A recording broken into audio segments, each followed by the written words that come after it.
Coucou, j'espère que tu vas bien.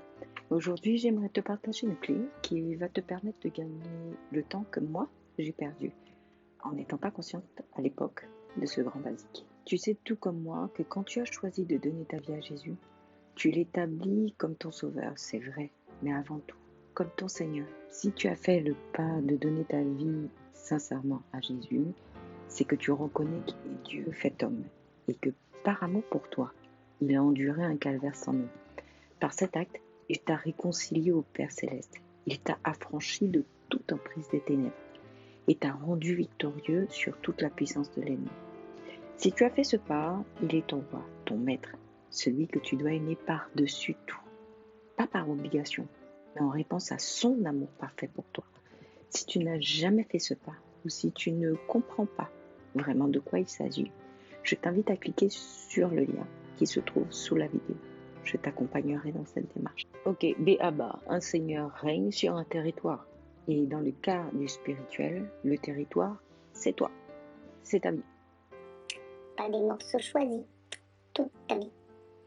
Tant que tu essaieras de faire à ta sauce, de vivre la foi à ta manière, tu risques juste de te mettre toi-même des bâtons dans les roues, de prolonger des situations bien lourdes dans ta vie dont tu pourrais être débarrassé en 2-2. Avoue, c'est couillon. Mais si tu prends la décision de marcher dans les voies de ton Dieu, pour toi, ces voies parfaites, fais-le lui savoir dans ton prochain temps de prière. Dis au Saint-Esprit que tu te tiens désormais prêt ou prête à obéir pleinement à la parole, mais que par toi-même, tu vas avoir du mal. Demande-lui de venir t'enseigner, te façonner pour que tu sois, toi, à l'image de Jésus. On va pas se mentir, la vie chrétienne n'est pas un long fleuve tranquille. Et si on t'a vendu du rêve, et uniquement du rêve, eh bien, comment dire ? On t'a menti. Jésus lui-même dans la parole nous a dit que le suivre est la bonne part et qu'elle est accompagnée de bénédictions et de tribulations. Marc 10, 29, 31. Bref, la marche est une aventure de tous les instants extraordinairement riche mais également éprouvante. Pour t'y aider, certains outils sont à ta disposition en lien sous cette vidéo. Ok, donc tu es à Jésus, tu es en Jésus. C'est quoi la suite ? Obéissance.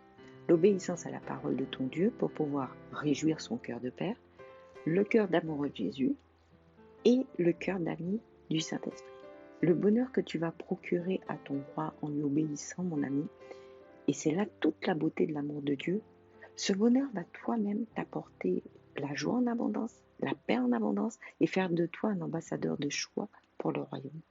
Il n'y a rien, absolument rien, dans la parole que ton Dieu te demande qui ne soit que pour sa satisfaction personnelle.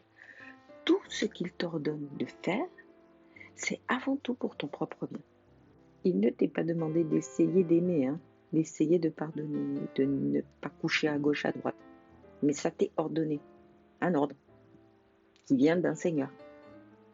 Tu vois, quand tu sais que quelqu'un t'aime au point de prendre super cher pour t'épargner toi, en vrai, tu vas chercher par tous les moyens à toi aussi faire plaisir à cette personne. C'est ça l'obéissance, ta réponse à l'amour divin. Le truc, c'est qu'on a, nous, gentils, femmes, hommes, créatures merveilleuses de Dieu, de notre papa, la fâcheuse tendance à vouloir obéir grosso modo. Casse la tête parfois, sérieux. Camarade, si Dieu te dit de faire ceci ou cela, écoute jusqu'au bout.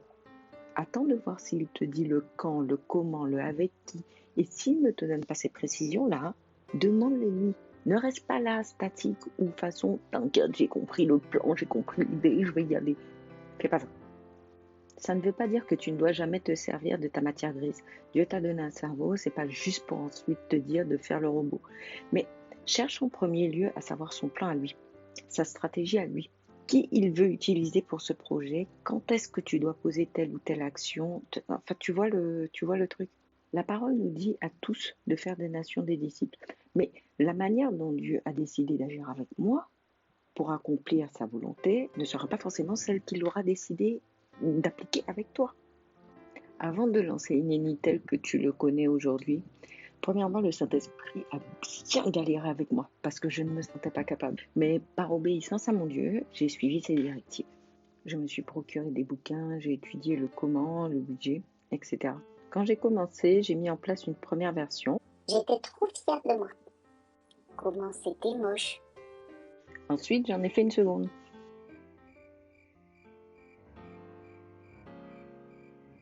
Après, j'ai commencé à pleurer auprès de mon Dieu. Tu m'as dit de faire un blog pour toi, j'ai oublié. Il y a Walou, il n'y a personne qui me regarde. Tu connais notre papa? Il a attendu que j'arrête mes jérémiades, là. Ensuite, il m'a dit une chose qui va te faire gagner un temps fou dans la réalisation de ce que ton Dieu t'a annoncé depuis non, Depuis super longtemps. mais que tu ne vois pas pointer le bout de son nez. Voilà ce qu'il m'a dit. Tu ne m'as pas interrogé sur la conception et la naissance de ce blog. Je me suis sentie un petit peu...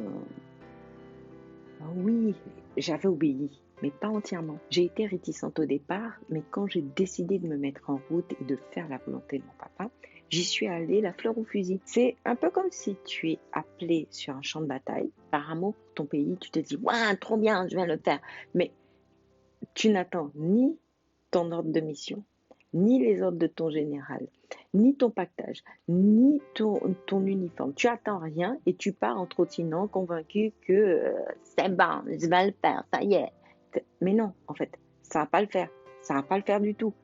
Au mieux, tu vas te casser les dents. Au pire, tu vas vraiment te faire malmener. Dans la parole, tu as des hommes selon le cœur de Dieu Dieu lui-même aussi. qui ont reçu des ordres de mission précis et qui se sont mis en route à partir de ces ordres de mission, à partir de ce qui avait déjà été décrété par Dieu. N'oublie pas que sa parole est créatrice. Si Dieu l'a dit, la chose va arriver. Maintenant, à toi de ramasser les bonnes clés au bon endroit pour t'emparer de ce qu'il a annoncé. Acte 9, 10, 18. Or, il y avait à Damas un disciple du nom d'Ananias. Le Seigneur lui dit dans une vision, Ananias, il répondit, me voici Seigneur. Le Seigneur lui dit, alors lève-toi, va dans la ruelle qu'on appelle la droite et dans la maison de Judas, demande un dénommé Saul de Tarse. En effet, il prit et il a vu en vision un homme appelé Ananias entrer et poser les mains sur lui, afin qu'il recouvre la vue.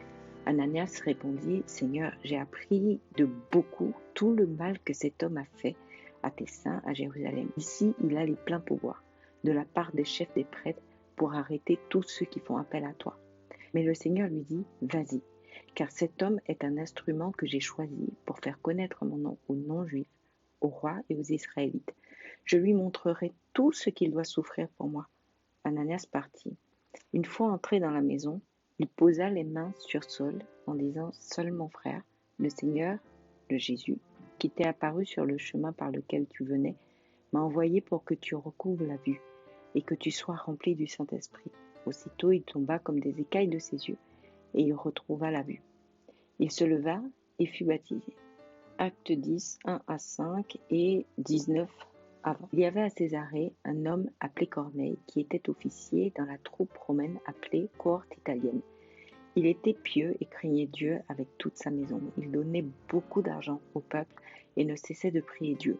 Vers 3 heures de l'après-midi, il vit clairement dans une vision un ange de Dieu entrer chez lui et lui dire « Corneille ». Il fixa les regards sur lui et, rempli de crainte, répondit « Qu'y a-t-il, Seigneur ?» L'ange lui dit « Tes prières et les dons que tu as faits sont montés devant Dieu et il s'en est souvenu.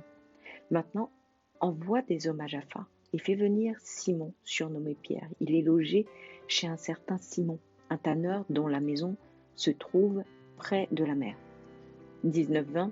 Pierre réfléchissait encore à la vision quand l'Esprit lui dit « Il y a 3 hommes qui te cherchent. Lève-toi, descends et pars avec eux sans hésiter, car c'est moi qui les ai envoyés. » Luc 19, 28, 35. Après avoir dit cela, Jésus marcha devant la foule pour monter à Jérusalem.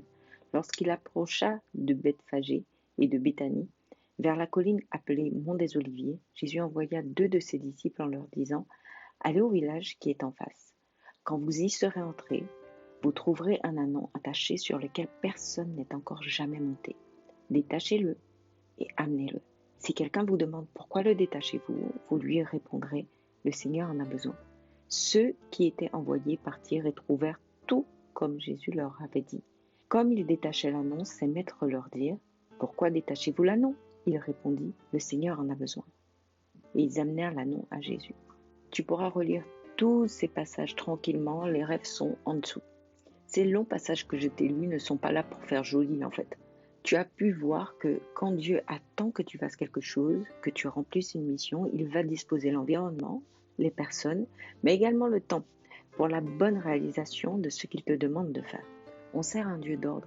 Notre papa est parfait en tout et veut ce qu'il y a de meilleur pour chacun de nous. Mais à ton degré d'obéissance répondra soit le succès, soit l'échec.